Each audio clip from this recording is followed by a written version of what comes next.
Finally, welcome back to The Curious Listener.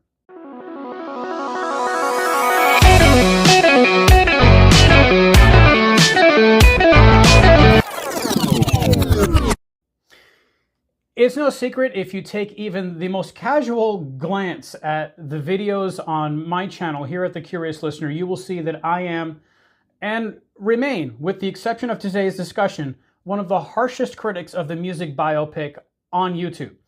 There are many reasons for that, which I explore in great depth and at great length in this playlist you can find here at The Curious Listener called The Downfall of Music Biopics and Documentaries. I've made video after video unpacking the reasons why Hollywood appears to have drifted into a state of hopeless mediocrity when it comes to its superficial, garbage, trite, rushed, highlight reel, surface level treatment of massive, impactful, enormous lives that changed the world, no less music, that shook American culture. Prince, Elton John, Freddie Mercury. Now, here most recently, we have Bruce Springsteen to address.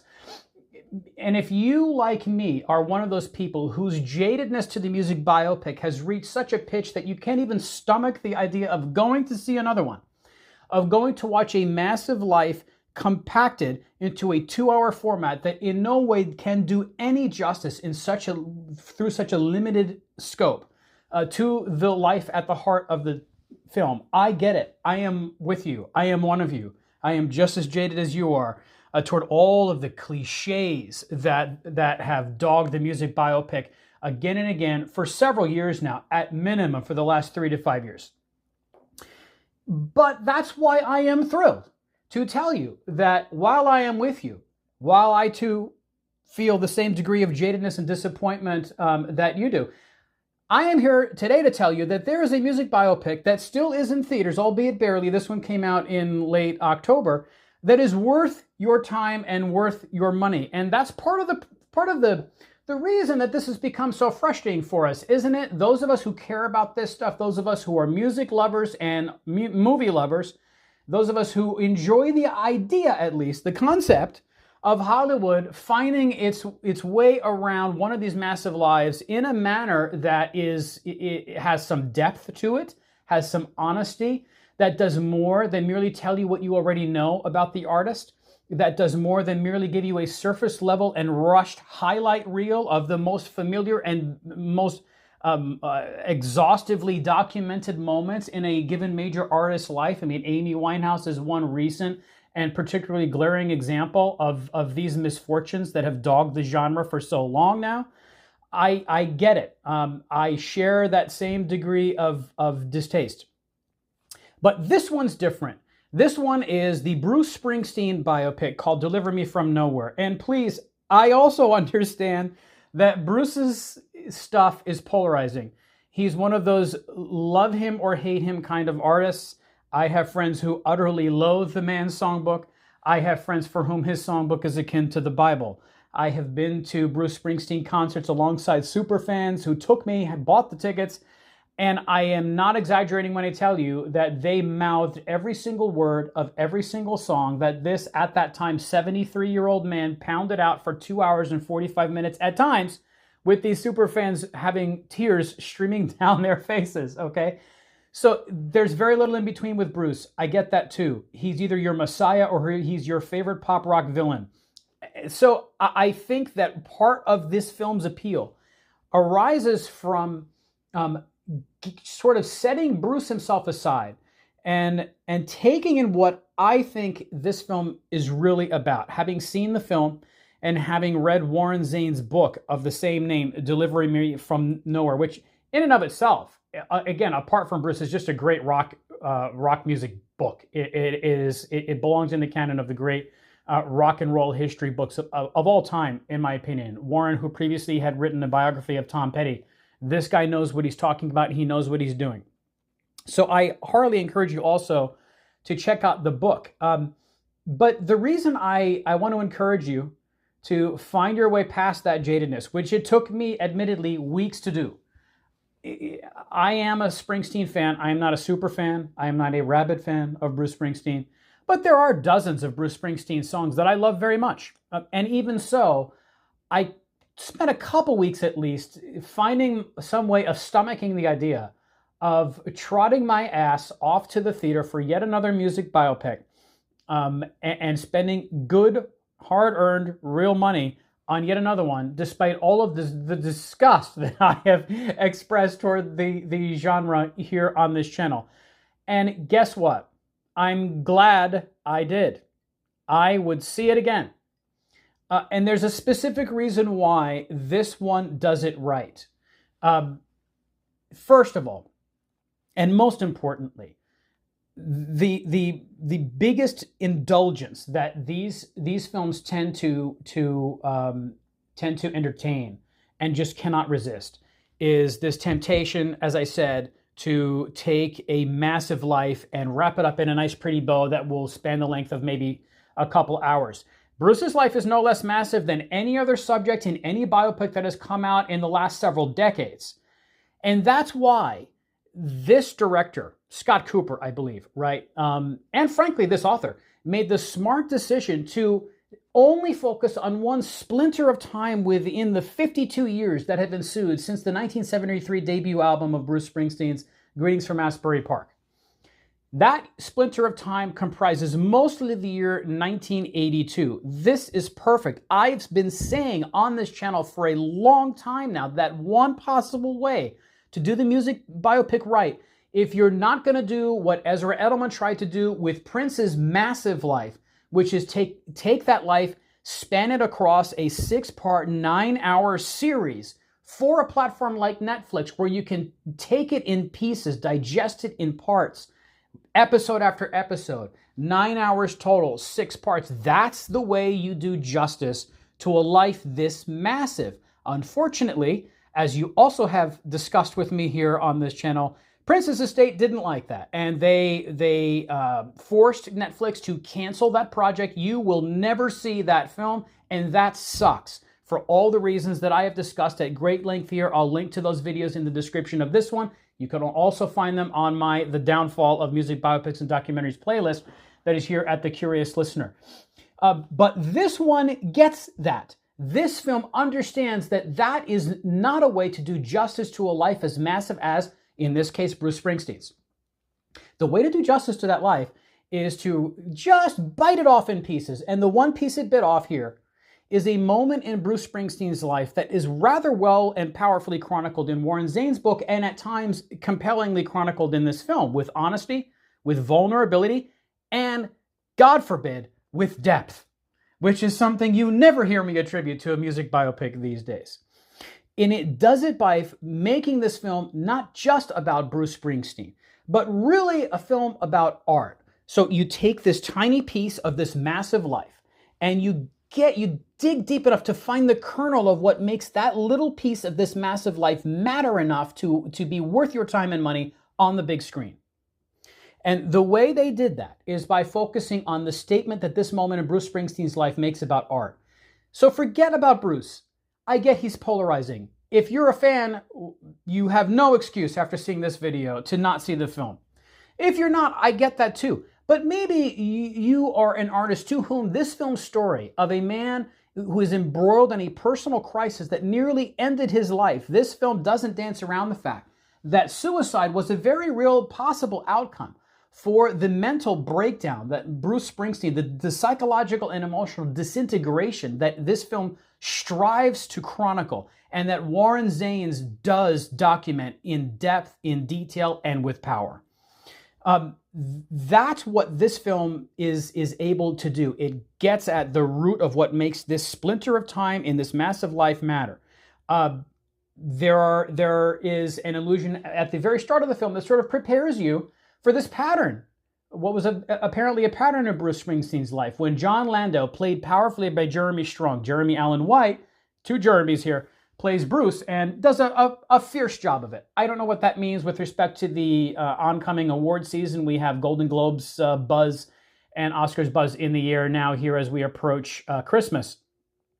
But Jeremy Strong, as John Landau, walks into the locker room early on in this film when Bruce is a sweaty mess after putting on one of his shows on the tour for the double album that he came out with in 1980 called The River. Raucous, rockin', rollicking tour, right? and discusses in brief with Bruce the anticipation that Bruce is now going to crash, as he apparently often did, coming home from a big tour, emotionally, psychologically, and otherwise. What Lando was not prepared for, and what he admits later in the film and in Warren Zane's book he is not prepared for, is that this particular crash would be more than just the average Bruce Springsteen depressive episode that might have dogged him after a tour. This was an existential crisis for Bruce. And as he battled that crisis, he fought for his art with a courage, with a fearlessness, with a tenacity that every artist can learn from. So again, forget that it's Bruce. If you're someone who isn't even old enough to really be aware of much of what makes Bruce matter, fine. There's still something for you in this film. And I think that's an important part of this film's appeal, is to not just see it as a Bruce Springsteen film. I see it as much bigger than that. And the reason why it was able to be bigger than its subject is that it narrowed its focus down to something very minute. And that's brilliant. And that's how you do a music biopic the right way. And I am not just saying that for the first time here in this video. If you're coming back to The Curious Listener after having seen any of those, you know I've been saying this very thing for a very long time here, that that's the way you do this. Narrow the focus. Stop it with this cradle-to-grave garbage in which you only can hope to gesture at the highlights of a given artist's life, never able to get in any depth, never able to afford the audience the luxury of meeting this person where they're at, of understanding the depths and threads of this artist's being. What made this person the icon that he or she became? That question almost always remains unanswered in the music biopic. I dare suggest it is answered in this one, and that is remarkable. That is an accomplishment to be lauded.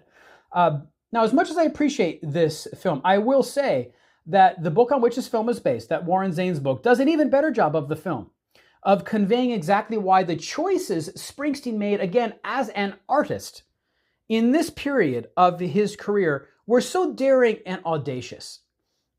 Which gets us to why this is a better music biopic than most. Very rarely these days do we get a music biopic that's worth our time. And this is one of those rare films. Rather than wasting your time in the way that so many have done, this one zooms in on that year, 1982. Well, what was going on in 1982? You have a Bruce Springsteen who is feeling some pressure from the music world, from his fan base, from his record label, even at times from his manager, John Lando, who's a very close friend of his, to come out with the Bruce Springsteen record that his record label knows he's capable of. They, of course, were proven to be right by Born in the USA, released 2 years later in 1984 in June that year, which sold more than 30 million copies, 15 million of which sold here in the United States alone. But Bruce, instead, does what, in my view, a great artist does. A real artist, dare I use a phrase that's sweeping in scope, does, which is he followed his muse wherever it was going to lead him. You know where it led him? To the corner of a bed over an orange shag carpet in a rented house in a rural town in New Jersey called Colts Neck, with a 4-track inferior recording device accompanied by little more than that iconic voice and his acoustic guitar. And Bruce, in that environment, without even realizing that he's making a record, without even intending to make a record that would become Nebraska in 1982, is cutting acoustic track after acoustic track, full of the most violent and at times vile characters, albeit characters that, despite their vile nature, are depicted with a complexity that few songwriters can arrive at. Springsteen found his way into the darkness of the souls at the hearts of these characters. In Johnny 99, in Hire a Patrolman, in that opening track about the Starkweather murders in the Midwest in the late 1950s, I believe it was, right? Which the film discusses pretty vividly. So he's cutting these songs, and eventually he lets John Landau, his manager, get wind of these things. Okay, Landau doesn't know what to make of it. His record label certainly didn't or wasn't going to know what to make of it. Chuck Plotkin, the poor thing, the recording engineer, was tasked with finding a way to get this song cycle into a shape that was worthy of mainstream release by a major artist, because Bruce cuts these songs on the corner of that bed in that rented house in Colts Neck, New Jersey, that orange shag carpet beneath him that Warren Zanes waxes poetically about throughout his book. He puts them to a cassette tape, which without its case, he then buries in his pocket for several weeks. Warren Zanes talks repeatedly in his book about how this cassette tape had lint on it, and it was the only copy of these songs that Bruce had, and guess what? It turned out to be the only copy that Bruce was interested in releasing. So Chuck Plotkin, Warren Zanes, goes to tedious lengths to describe how these inferior recordings were engineered by Plotkin and other geniuses that he collaborated with to make them presentable and worthy of the name on the album sleeve, Bruce Springsteen. It took painstaking effort to make that happen, and Bruce tries to cut the songs in different versions at Power Station Studio in New York City. You can even hear this on the expanded version of Nebraska that you can find on Spotify now. It's a multi disc. Here I go with my old man language collection, where you can hear those versions too. You can hear the electric versions of the Nebraska songs. It's fascinating, but the soul is gone. I understand Bruce's struggle there. The grit wasn't there anymore. He knew it, and he wasn't going to compromise. That's what artists who watch this film can learn. If you are an artist whose art is mystifying those closest to you, if you are having to make lonely decisions in defense of your art at a time when you can't find a single other supporter of it, you have to summon the wherewithal to stand by it. And that's what Springsteen does here. And that, in my view, is what makes this a film about more than Bruce Springsteen. It is a film about art. It is a film about the integrity of an artist, the tenacity with which you have to defend that art if you're going to enable it to see the light of day, if you're going to follow your vision to the farthest extent that it will take you. This story, which happens to be about Bruce Springsteen, is a story about how an artist can do that. That's why I think this is worth seeing for even those who are not Bruce Springsteen fans.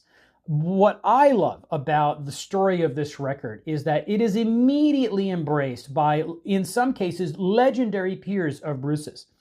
So here this guy is in the midst of this darkness that he cannot put words to. And for a time, a darkness for which he had no idea how to get help. There's a very moving conversation between him and Lando in which Lando says, look, I am not qualified to help you with this, Bruce. You need professional help.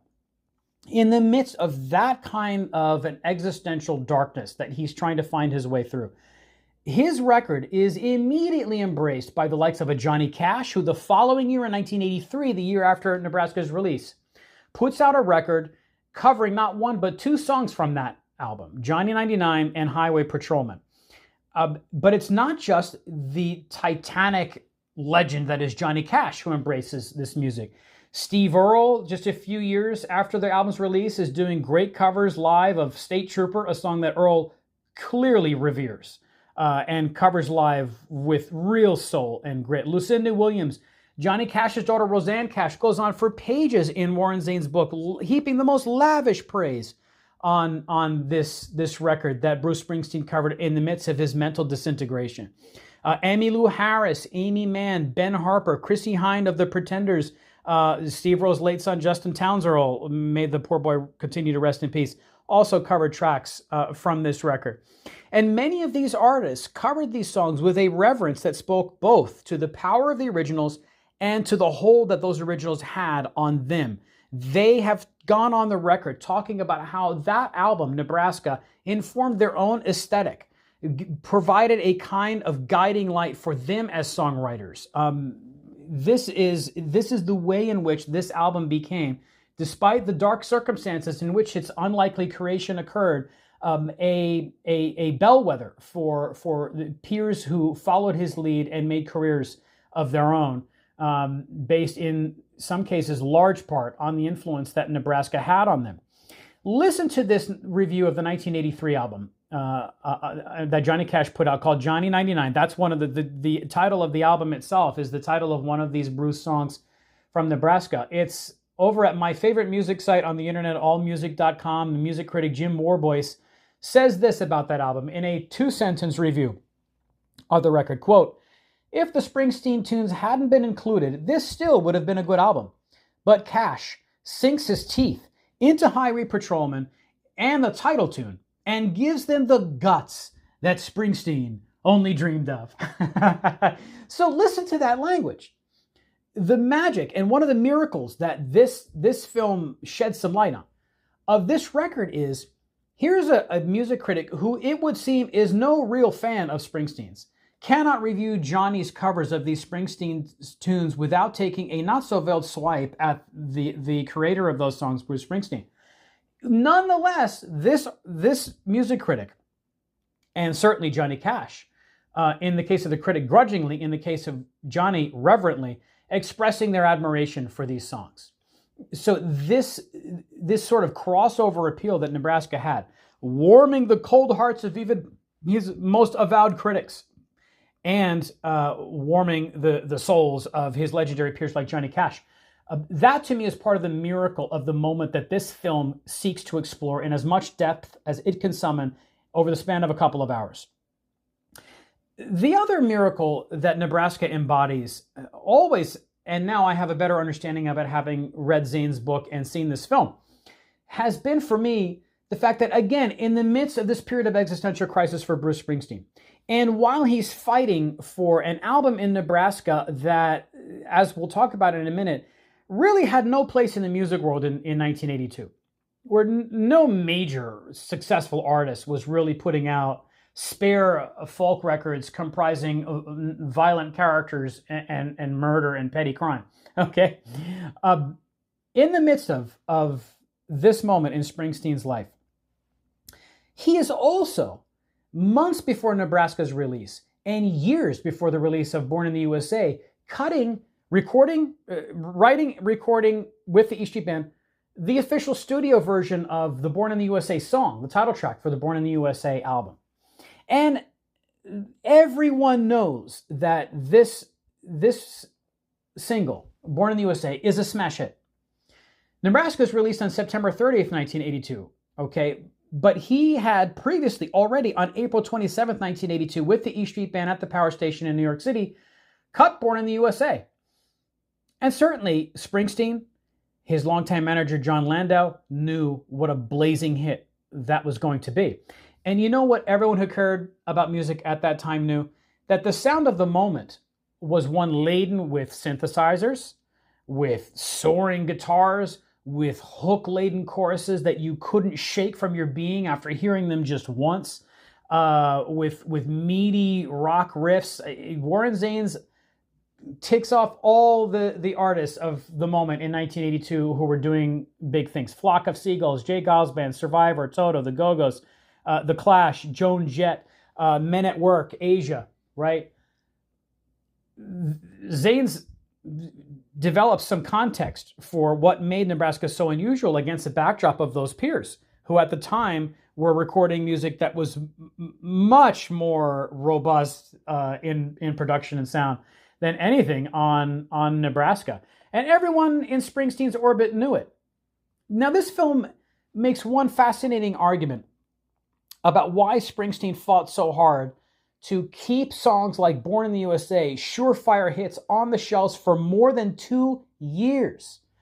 That album doesn't get released until almost 2.5 years after the many of the songs on that record were recorded. By the way, there was a record tying 7 singles on Born in the USA that went top 10. That was tied a record at the time. 7 singles went top 10 on Born in the USA. And it was that success the film suggests might have terrified Bruce. And it's that terror this film suggests at one point through John Landau's character that kept him from releasing those Born in the USA tracks and encouraged him to fight so hard to insert Nebraska as a kind of placeholder to hold off the chaos of the celebrity that he was sure was coming his way. It wouldn't have been hard to recognize that when he's cutting songs as powerful as Born in the USA. Now, when that album came out, if you weren't around upon that record's release on June 4th, 1984. I will tell you, I was a 5-year-old kid growing up in Brooklyn, New York, a part of the country where you couldn't run screaming from these songs, okay? I even knew at that age that Bruce was going to be everywhere. It was going to be his summer. It was going to be his moment all the time. And there was nothing I or anyone else was going to do about that. Sometimes there's just that record, right? That inserts itself and asserts itself and pulverizes radio, dominates these days Spotify and streaming platforms, right? They're transcendent in every way. This was one of those records. The fact that Bruce's record has sold 30 million copies and was flying off the shelves at a time when Prince was seeing Purple Rain shoot, I believe, to the top of the charts. It has outsold Purple Rain by 5 million copies. Purple Rain sold 25 million. Bruce sold 30 million. There are some other records that admittedly haven't had as much time to sell, but these days, who buys albums anyway? So these numbers are probably pretty final at this point. Eminem's show, Eminem's record, and also his Marshall Mathers LP, those respectively sold 27 million and 25 million copies. So Bruce's Born in the USA has outsold those. Linkin Park's Hybrid Theory has sold 25 million copies. U2's The Joshua Tree, now that one's had plenty of time. That came out in 1987. And that record had With or Without You on it, Bullet the Blue Sky, Where the Streets Have No Name. I still haven't found what I'm looking for. Some of the most iconic hits of the 1980s. That record sold 25 million copies. Born in the USA has outsold Elton John's Greatest Hits album, which has sold 24 million copies. Born in the USA has outsold Adele's 25 album, selling 23 million copies. I mention this because that was the kind of success that Springsteen saw coming, and who among us who has not tasted a fraction of that kind of celebrity can judge him for that? He may well have been correct to be terrified of what was to come. This is next level consciousness that he was going to have to confront when Born in the USA did what it did. And it wasn't just the title track that he recorded in the midst of this depressive meltdown that he was experiencing that the film chronicles. He also recorded the second track on Born in the USA, Cover Me. That was put to tape on May 12, 1982. John Landau begged Bruce, heard that it was such a great song, as it is, such a killer rock track, begged Bruce to please not give it away to Donna Summer as he had planned.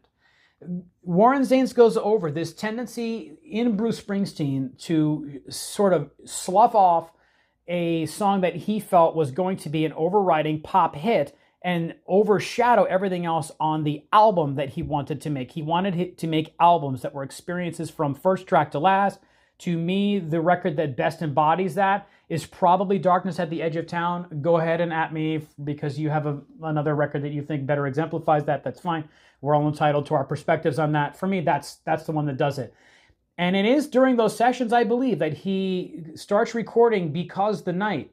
He hears what a strong single it is and gives it away rather than record it himself. To who? Patti Smith, who knocks it over the center field fence with that incredible voice of hers on that incredible 1978 album, Easter.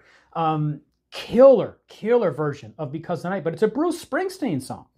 Fire, that big Pointer Sisters song. Now, Patti took Because the Night to number 5 on the charts in 1978. The Pointer Sisters took Fire to number 2 on the 1979 charts, I believe in February of that year. That too was a Bruce Springsteen song. And at this point, Landau's like, Bruce, stop it.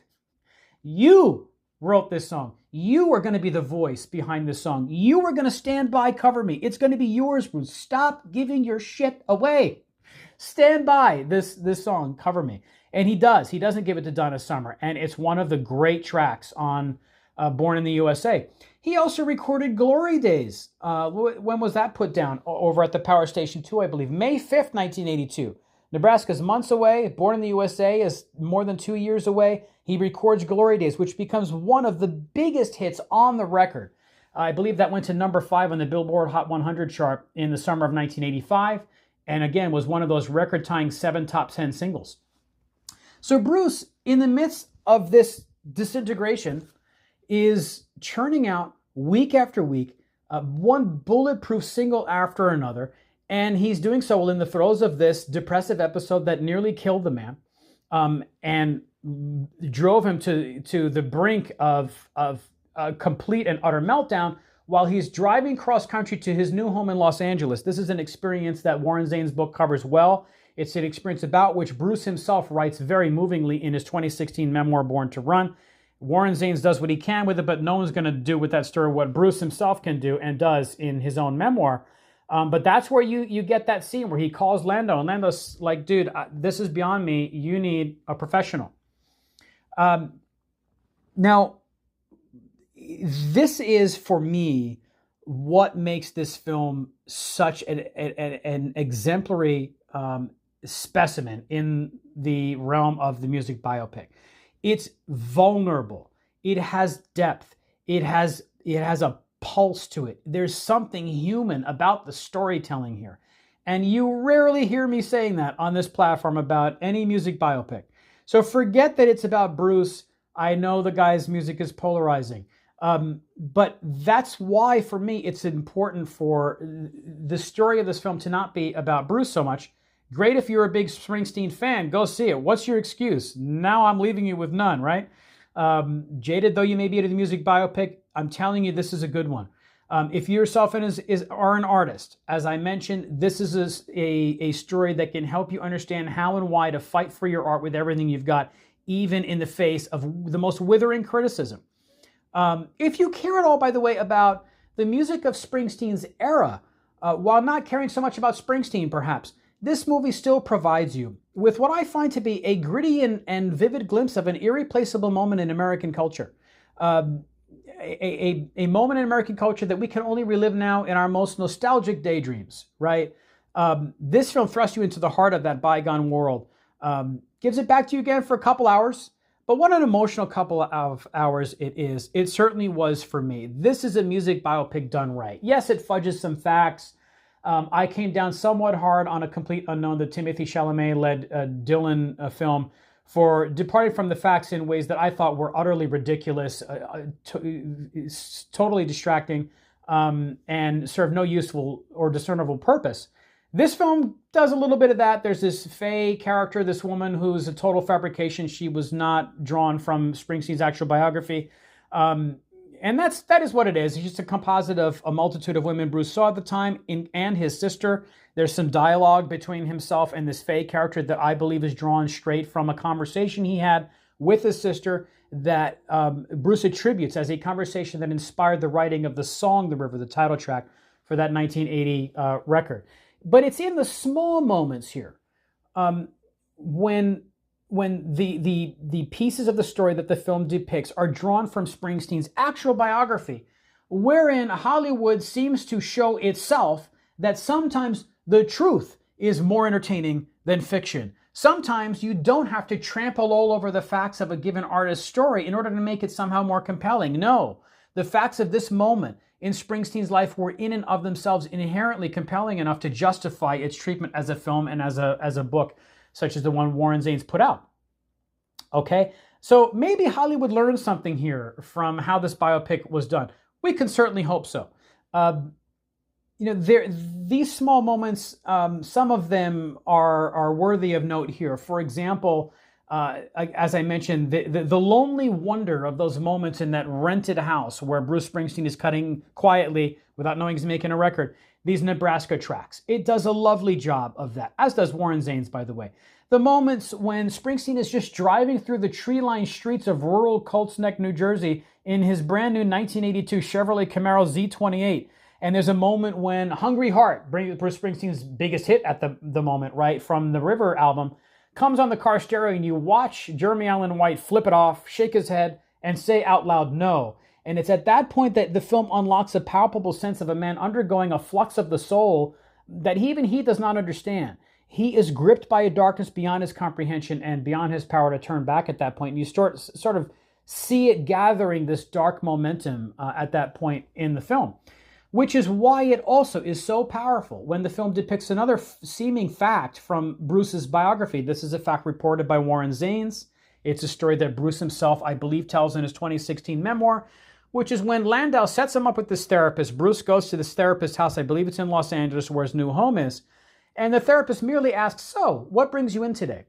And Bruce's response is to sit there bawling like a child. The film gets at one of the reasons that Bruce is going through this. It might be his rather menacing father, about whom Bruce has spoken on the record plenty of times, to whom I believe Bruce, there's a song on Tunnel of Love that I think is called Walk the Line or Walking the Line, one or the other, that is, to me, sounds like a direct address of his dad. Um, and yes, I think that perhaps explains some of what Bruce was going through. Warren Zanes gets into much greater detail about the kind of childhood that Bruce had, why he had a freedom that other kids his age didn't tend to have, and the ways in which that actually had a negative impact on Bruce at that time and throughout his adulthood. Again, this is vulnerable stuff. This is stuff that cuts much closer to the core of who the subject of this film is than the Dylan flick ever could, because Bob Dylan has spent his life, to an irrational extent, fiercely guarding his privacy, much like his fellow Minnesota legend Prince did throughout his life as well. Bruce is a little different. Bruce, to some extent at least, lets you in. And it's that embrace of vulnerability that this film captures and transforms into what I found to be an emotionally gripping tale of a depth that few music biopics can even hope to gesture at these days, no less actually capture, which I think this one does. See this movie. Forget it's about Bruce if you don't care for Bruce's stuff. See it because you want to see a good film. See it because you want to see an emotional story told well. Whatever your reasons for seeing this movie, and by whatever means by which you choose to see it, maybe you'll grab it on your favorite streaming platform as of probably Tuesday, December 23rd. Again, that's nothing official, but from what I've seen, that's likely. See it. Give it a chance. And if you do, come back here and let me know what you think. Speaking of coming back here and letting me know what you think, yes, it's been a while since you've heard from me. I've got some stuff going on my side of this camera that has kept me away for a while. I hope to be back for good. I have been replying to your comments on my videos in the midst of my months-long silence. I really appreciate that you guys hung with me through that. And I'm very much looking forward to talking much more music with you again here at The Curious Listener. So hit subscribe, and damn it, go see this movie. Come back and let me know what you think. There will be more to come here, and that subscribe button will be your way of knowing that. So I'll see you around here real soon, and I hope to hear back from you about your experience watching Deliver Me From Nowhere, a rare, worthwhile music biopic.